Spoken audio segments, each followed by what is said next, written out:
Well, I'm back, and if you haven't heard me before, I'm Sue Kropbauer, and well, I'm passionate about reinventing midlife.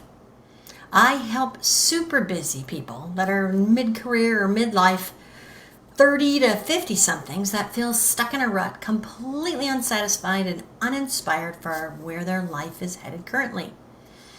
I mentor midrepreneurs, and I help you take a closer look at your thinking, how it's impacting your life, and help you to make the right kind of changes to get you moving again and get crystal clear about the life you really, really want.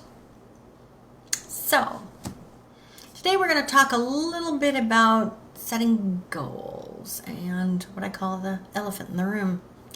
In my experience, I've seen a clear pattern. People who regularly set goals regularly achieve success. And I believe their mindset, we've talked about mindset before, I believe it plays a huge part in this.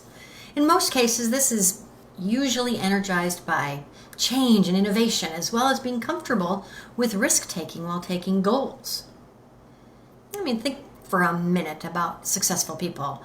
Kamala Harris, Oprah Winfrey, gosh, there's just so many. Even Elon Musk. These high achievers all use goal setting to help them realize their dreams.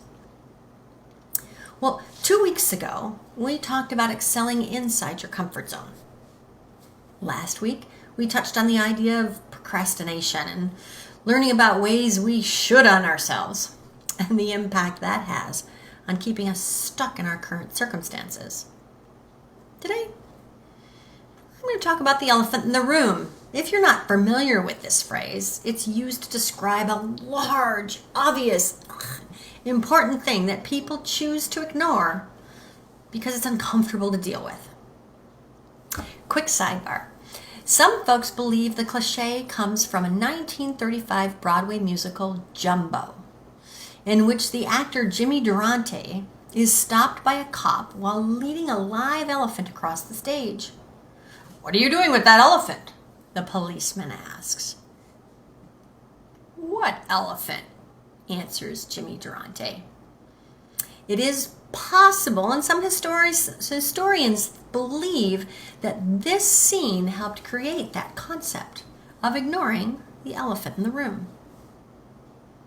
In my years of mentoring really super smart people in midlife and mid-career that are struggling with feeling stuck, that proverbial elephant in the room for many often is around setting and achieving their goals. You might be saying to yourself, "Sue, I have a bunch of goals written down in my journal, or pinned to my corkboard or inside a vision board, so surely that doesn't apply to me." Well, everyone sets goals, whether they're measurable goals like completing a project, personal ambitions like, traveling the world, or even workplace targets. Unfortunately, setting a goal is not enough to get you over the line. Did you know that a staggering 92% of people that set goals never actually achieve them? That's out of a research report by the University of Scranton. An example. Would you choose a vacation destination, whether a simple weekend away or an extended dream vacation, and then sit around your house until it was time to go back to work? If that sounds goofy, think about the time you thought about, losing weight or finding a more fulfilling job, but didn't take the steps necessary to achieve what you wanted. In the vacation example, strategy may not be a big deal because your motivation is high, and let's be real. The obstacles you face are probably fairly to navigate around, especially if you have enough credit card limit. However, when you're pursuing more challenging goals, it's important to think about the process as well as the rewards or outcomes. Here's the thing. If you want to break the cycle and do what the other 8% of goal setters, the successful ones, do consistently and exceptionally well, so how do those high achievers do it? By setting measurable goals that are specific and challenging, not too hard, keeping track of them, and progressing towards those goals each day. As you break down the goals into smaller chunks, each of those chunks should have their own deadlines.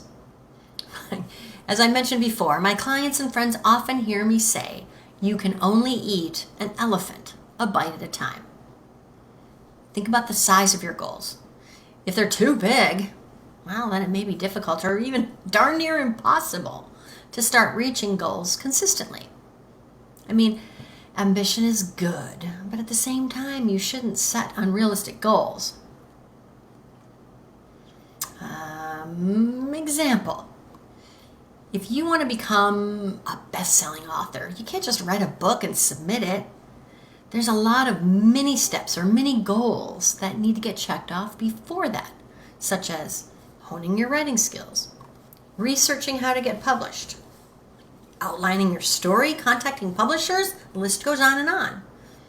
If your goals are unrealistic, it can push you to procrastinate on them. When people follow these two principles, setting specific and challenging goals, it led to a higher performance 90% of the time. Basically, and sometimes things are so simple, they're right in front of your eyes. The more specific and challenging your goals, the higher your motivation towards hitting them will be. That explains why really easy or vague, what I call boil the ocean goals, rarely get met. If your goal between now and, say, the end of the year is to lose 20 pounds, well, that may be challenging. Seems like a good goal, right? But it's not specific enough. Eliminate the fuzziness of your goal and make it more achievable by reframing it in this way. During the month of August, I will lose 5 pounds by cutting off refined sugar, breads, and skipping all fast food. I will also commit to walking briskly for 30 minutes a day. When you put that much clarity around your smaller steps toward that goal of 20 pounds, your chances of hitting the mark increase dramatically. On the flip side, goals that are too difficult to hit don't get met either. While it's important to challenge yourself, nobody completes a goal when he or she is completely overwhelmed by facing a mountain they just can't climb. If you find yourself overwhelmed or stuck, then we need to break down your BHAG, your big, hairy, audacious goal, into smaller bites you can actually chew. Remember the elephant? Use the same process of defining specific and challenging marks to hit when mapping out the smaller goals that will lead you to your final destination. Questions to ask yourself. 1. How challenging is this goal for me? Am I excited about it? Is it too easy? If so, can I make it harder without overwhelming me? Is it too complex? If so, how can I break it into smaller parts so I don't get overwhelmed? The most successful people are very patient and live by the motto, one step at a time. Ah, yeah, here it is again. You can only eat an elephant a bite at a time. They also avoid juggling too many things. You might think multitasking is still a good strategy for success, but research says it's a myth and can be damaging to our brains. You end up splitting your focus over too many tasks, losing focus, lowering the quality of your work, and taking longer to hit your goals, that shiny object syndrome. The 8% of people that are successful, remember the 92 that give up on their goals we talked about earlier? They are smart enough to work on several smaller chunks to complete a big goal. But they do it by knocking down one and then moving on to the next. While 92% of people fail to reach their goals, you can be the exception. Reach your goals by setting the correct type of targets and objectives, and you'll discover just how successful, how unstuck, how you can eat an elephant a bite at a time that you can be. If you're saying to yourself, "Amen, sister, tell me how to stop spinning my wheels now," you might find my Kickstart system interesting, as it can help you get off the proverbial couch and provide you a roadmap through the journey of changing your mindset, gaining clarity on what you want, and starting to progress towards your goals. Learn more by clicking on the link in my bio. Thanks for taking more time and sharing some thoughts with me and allowing me to share mine with you. And we'll see you next week. Thanks.